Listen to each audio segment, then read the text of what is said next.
Ano nga ba ang dalawang malaking pagkakamali ng Golden State Warriors? Una ay ang pag-draft nila kay James Wiseman at pangalawa ang pagbayad nila ng malaking halaga kay Jordan Poole. Noong 2019, si James Wiseman ay ang number 1 prospect sa high school. Kaya naman siya ang projected na maging top pick sa NBA draft. Gustong-gusto siya ng mga NBA fans dahil sa kabila ng kanyang pagiging 7 feet tall ay parang Giannis Antetokounmpo ang bilis at galawan nito sa court. Isang athletic fluid motion na unusual para sa kanyang pangangatawan. Meron din siyang ibubuga sa jump shot na perfectly fit sa modern NBA. Pero imbes na pumasok ito sa mga malalaking eskwelahan gaya ng Kentucky para sa kanyang college years, ay mas pinili nito na mapalapit sa kanyang pamilya sa Memphis.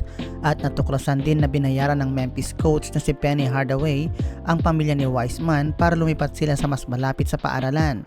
Kaya naman sinuspende ng NCAA si Wiseman dahil sa improper benefits. At imbes na maglaro ito sa NCAA ay nag-quit ito sa pag-aaral at naghanda na lang para sa draft.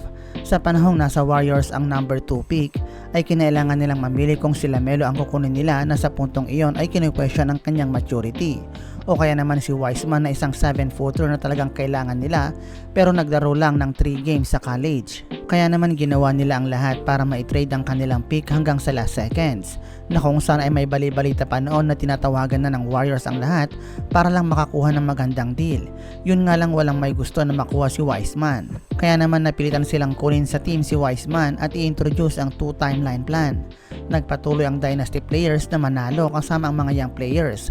Pero ang problema nila ay ang championship environment na nagbibigay ng matinding pressure sa mga batang players na kasalukuyang palang natututo. Halimbawa nito sa game ay nang tumawag ng play si Steve Kerr at si Stephen Curry ay dapat makakuha ng screen mula sa dalawang players, kay Wiseman at Wiggins.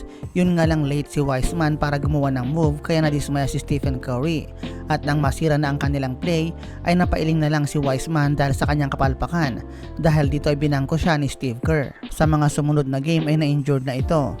Una ay ang kanyang meniscus bilang isang rookie at sumunod na hindi na siya nakapaglaro sa playoffs, habang ang Warriors ay nanalo nang wala siya sa game. Ayon sa kanya ay mabigat para sa kanyang nangyari at halos umiyak siya sa kanyang kinahinatnan. Nakita ng mga scouts na hindi worthy si Wiseman na nailagay siya sa number 2 pick. At sa punto na talagang nahihirapan na si Wiseman ay kinailangan ng magdesisyon ng Warriors na i-trade ito. Siya ay na-i-trade sa Detroit Pistons para kay Gary Payton. At masasabi na tamang-tama ang naging desisyon ng Warriors dito dahil perfectly fit sa team si Gary Payton. Pero ngayon ang karir ni Wiseman ay maaari na din magtapos. Ang Detroit Pistons ay kasalukuyang nasa proseso ng rebuilding.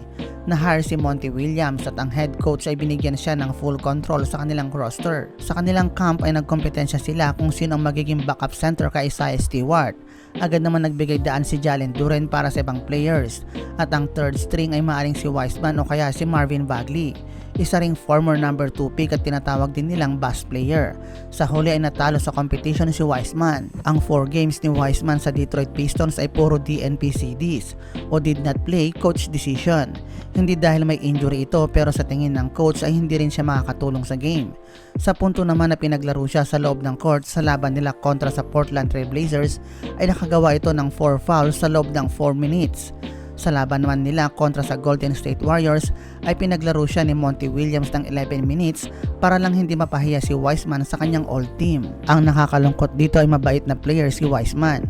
Siguro ay na-draft lang siya ng mas mataas sa nararapat na antas ng kanyang talent. Kaya ngayon napakahirap para sa kanya ang kanyang pagbagsak. Sa bandang huli ay maaaring makikita na natin siya na naglalaro sa overseas. Alam natin na magaling siya sa paglalaro sa G League pero hindi to sapat para sa NBA. Ibang kwento naman ang nangyari kay Jordan Poole dahil kahit papano ay nakatanggap siya ng malaking halaga. Pagkatapos ng pagsuntok sa kanya ni Draymond Green ay binayaran siya ng team ng $120 million contract at ito ay nagpakalma sa lahat ng kritisismo. Para sa ilan, ayos lang na i-trash talk si Jordan Poole gaya ni Andre Iguodala na pinuna ang depensa ni Jordan Poole sa nakalipas na season. May tirada din naman si Draymond Green at madali mong malalaman kung sino ang kanyang tinutukoy. Kaya nang tanong ito kung ikukumpara ang kanilang team sa ngayon at sa nakalipas na season, ay sinabi nito na ang team nila ay awful, ang chemistry nila ay pathetic at mahirap daw pumasok sa trabaho para sa kanya. Pero aniya ngayong taon ay ibang iba dahil may chemistry na sila at magkakasundo na silang lahat. Ang kanyang pinapatamaan dito ay si Jordan Poole kung saan ay may eksena na nasuntok ni Draymond Green si Jordan Poole sa isa nilang practice game. At pagkatapos nito ay mas lalo pang lumala ang sitwasyon nila dahil kay Jordan Poole. Sa isang game na paupo sa bench si Jordan Poole ay sinalubong siya ni Draymond Green para yakapin. Pero umiwas si Poole at tinulak pa si Green. Nakita naman ito ni Stephen Curry at agad pinuntahan si Jordan Poole para pagsabihan ito sa kanyang ginawa. At sa ngayon ay sa wakas na i-trade na siya sa Washington Wizards. Taglay niya ang lahat ng kanyang natutunan kay Stephen Curry at handa niya na itong i-apply. Yun nga lang ay mukhang bigo pa rin ito na gawin sa kanyang mga games sa kanyang bagong team. Samantalang nakuha naman ng Golden State Warriors na kapalit ni Jordan Poole sa trade ay si Chris Paul, kung saan sa last 4 games nito ay mayroon na siyang 29 assists at 0 turnovers. Fit na fit siya sa Golden State Warriors. Pero si Jordan Poole bilang best player ng Wizards ay isa ngayon sa worst team in the NBA. Mapapatanong ka talaga kung ano ang nangyari sa player na mag-isang tinalo ang Nuggets sa 2022 playoffs. Siya kaya ay naging overrated. Naaalala niyo pa ba noong nag-uusap ang mga fans kung ano ang itatawag nila sa bagong pool party lineup?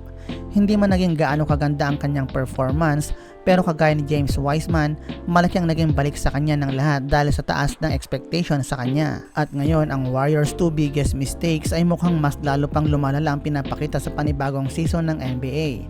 Ating subaybayan kung magagawang makaahon ng dalawa mula sa kanilang pagbagsak. At dyan nagtatapos ang ating video. Maging una sa balita sa loob at labas ng NBA sa pamamagitan ng pag-follow ng ating channel. Maraming salamat sa inyong panonood.